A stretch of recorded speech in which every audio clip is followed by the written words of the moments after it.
Recordándolo, se trata de Eduardo Blasina. Él es ingeniero agrónomo, director del Museo del Cannabis, presidente de la Comisión Honoraria de Agroecología y escribió sobre Charles Darwin. Demasiados temas para conversar en el tiempo que tenemos, Bueno, Eduardo. Qué gusto recibirte. ¿Qué tal? Un placer, Jaime. Gracias por la invitación. Vamos por lo último, que hiciste un poco de ruido allí con Darwin. Y bueno, además ahora se están cumpliendo 190 años de que recorrió Uruguay. Un naturalista en El Plata, el librito precioso. Un resumen de su diario muy lindo y bueno, el hombre que descubrió cómo funciona la vida, ¿no? Nos dio las respuestas de por qué estamos aquí. Tal vez una de las preguntas más importantes que se ha hecho el ser humano y lo descubrió en buena medida en base a lo que vio acá en el campo de Uruguay. ¿Y te parece que somos conscientes en el Río de la Plata, ya ni siquiera Uruguay, de la presencia de Darwin por nuestra costa, nuestro país, o no era país en aquel momento, por esta zona y lo que generó después, o sea, la importancia que tuvo para... No, ni nosotros ni en el mundo se valora demasiado. Fue un poco lo que yo quise mostrar en el libro, porque él cuando escribe El origen de las especies, su gran libro, dice que su viaje y en particular su pasaje por América del Sur fue lo que más determinante para escribir su teoría. Y yo creo que Uruguay tendría que tener un circuito turístico por su camino, porque bueno, él fue por Montevideo hasta Mercedes ida y vuelta y fue hasta Maldonado y luego subió a Minas y volvió, un circuito muy bello además. Y desde el punto de vista más global, Galápagos con sus grandes tortugas y sus historias de piratas tiene mucho más gancho, digamos, más marketing. Así que bueno, yo creo que es sumamente interesante que aquí en Uruguay él viendo los fósiles de los gliptodontes que eran parecidos a las mulitas y los tatúes de aquí, o viendo los ñandúes que eran parecidas a los avestruces de África, dijo, bueno, hay parentesco, ¿no? Una especie tiene parentesco con otras, algo hay allí y se puso a reflexionar al respecto. Y es interesante porque los paleontólogos están haciendo un trabajo formidable, pienso en Richard Fariña y tantos otros, que además... Hay una cosa muy de competencia y yo lo admito, ¿no? Y a veces puede ser un error, una cosa chauvinista, pero nos da cierto orgullo saber que tenemos científicos y hay restos paleontológicos que superan lo que en el mundo desarrollado, con más dinero, con más recursos, descubren. Sí, y también me parece sumamente interesante eso que plantea Richard Fariña en un libro que se llama Hace solo 10.000 años, ¿no? Sí. Si veníamos a Uruguay hace 10.000 años, la fauna que íbamos a ver era completamente diferente, claro, con un montón de animales que hoy no existen, ¿no? Donde hay un debate si fuimos los humanos los que los cazamos tanto que los extinguimos o hubo otros factores, pero en muy poco tiempo, en términos evolutivos, pensemos que la evolución, muchas veces las cosas pasan en millones de años, bueno, en muy poco tiempo cambió muchísimo el territorio y si se hubiesen preservado esas especies veríamos cosas en el campo que nos causarían mucho asombro, ¿no? Sin duda. Y bueno, y la presencia de Darwin, rescatando toda esa información científica, visual fundamentalmente, y después sacar conclusiones, también nos ubica nada más ni nada menos que en la teoría de la evolución en un lugar privilegiado y es lo que deberíamos explorar. Por eso me parece valioso lo que tú y mucha gente hacen en torno a Darwin. Sí, y hay otro tema que me parece bien interesante, que Darwin se crió en una zona rural de Gran Bretaña y también reflexionó sobre las diferencias entre los vacunos de Uruguay y los vacunos de Gran Bretaña y cómo los vacunos de Uruguay estaban adaptados a las circunstancias que tenían acá.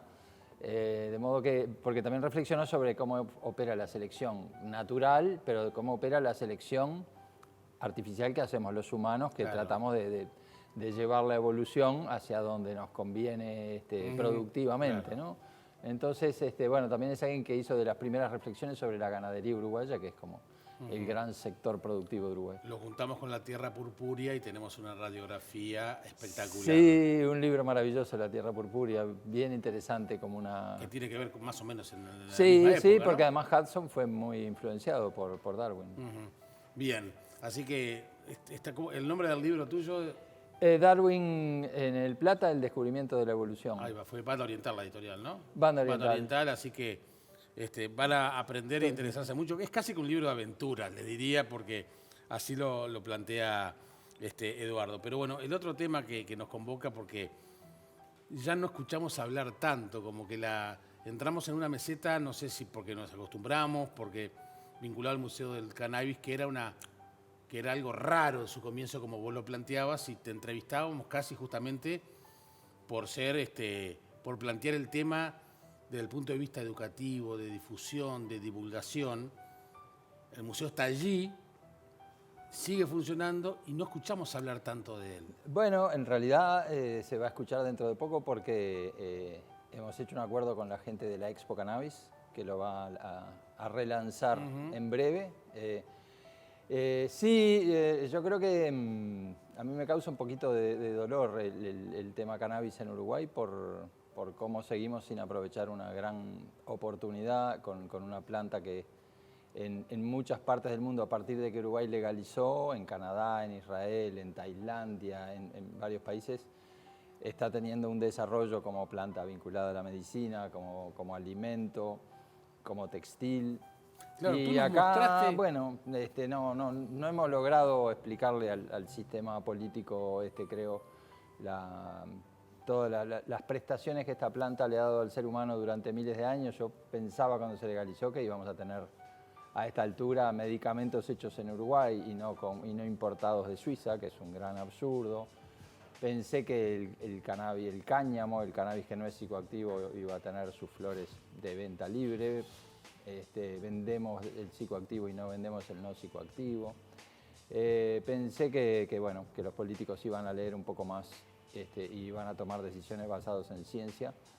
Pero bueno, hay que seguir explicándolo, así que es una buena oportunidad esto. No, por eso, pero uno ve, acá tenemos una cantidad de imágenes vinculadas a eso.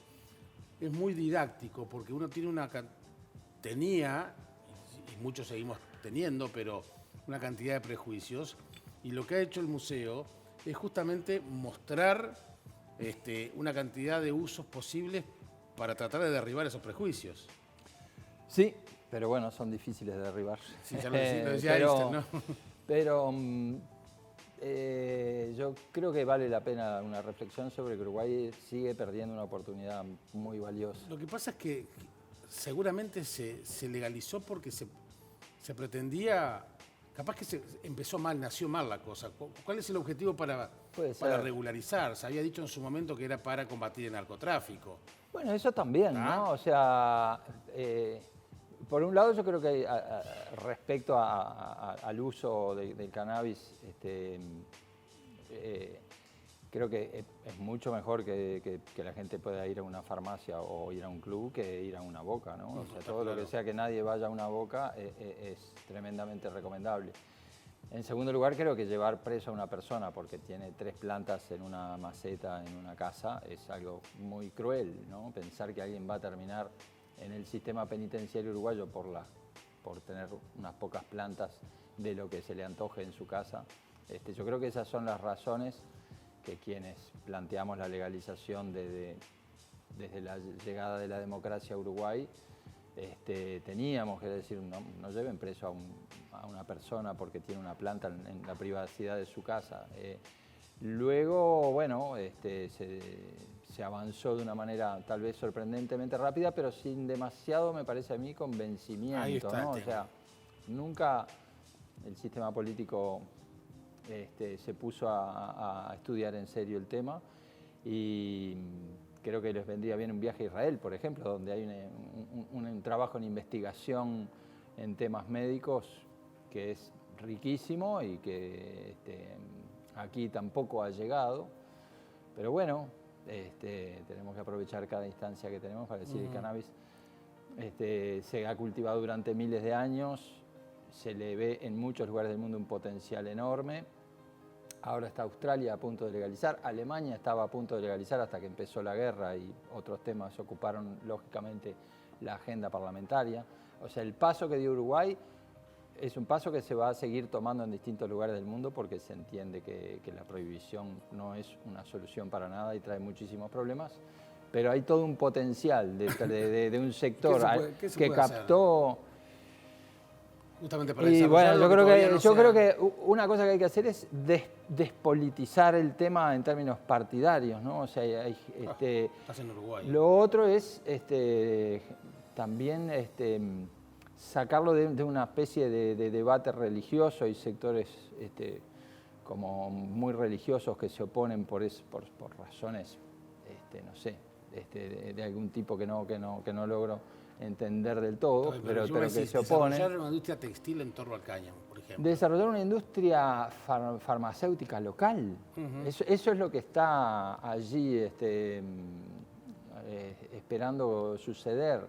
Y hay varios estudios que dicen que Uruguay, en una lógica de biofarma, tiene un montón de cosas para hacer.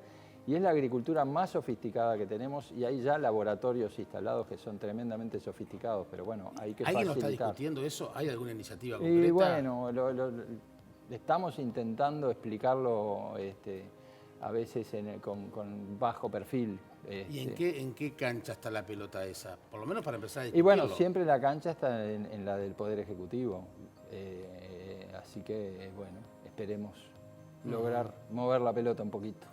Sí, pero después del parlamentario, y ahí es donde se estanca la Bueno, cosa. yo creo que con algún decreto que flexibilice un poco de normativa y con una mirada del Ministerio de Salud Pública un poco más flexible de la que tiene, y siempre basada en ciencia, pero flexible, se puede avanzar rápidamente.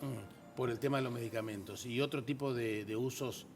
El alimento, el grano es un excelente alimento y de nuevo, la psicoactividad que mucha gente le teme de que es solo la flor femenina de algunas variedades, pero el grano es una oleaginosa excelente. En Europa muchísima gente desayuna, es muy parecido a la chía, y tiene una composición de aceite súper beneficiosa para el colesterol del que se hablaba recién. Y el grano como alimento, como fuente de aceite y como fuente de una harina de calidad o como alimento del grano en sí, yo creo que es una oleaginosa más que los productores podrían incluir en sus rotaciones. De nuevo, si leyéramos un poco de cómo es la planta y entendiéramos que no tiene ningún riesgo y que es como el lino, como el girasol, como tantas oleaginosas, un alimento de altísima calidad. Bueno, seguramente vamos a seguir con este tema, Eduardo. Te agradezco Ojalá, mucho que hayas Jaime, venido, muchas gracias por la Por invitación, favor, un placer. Hay muchos temas para conversar contigo. Hasta la próxima. Seguimos adelante, pausa. Buen día.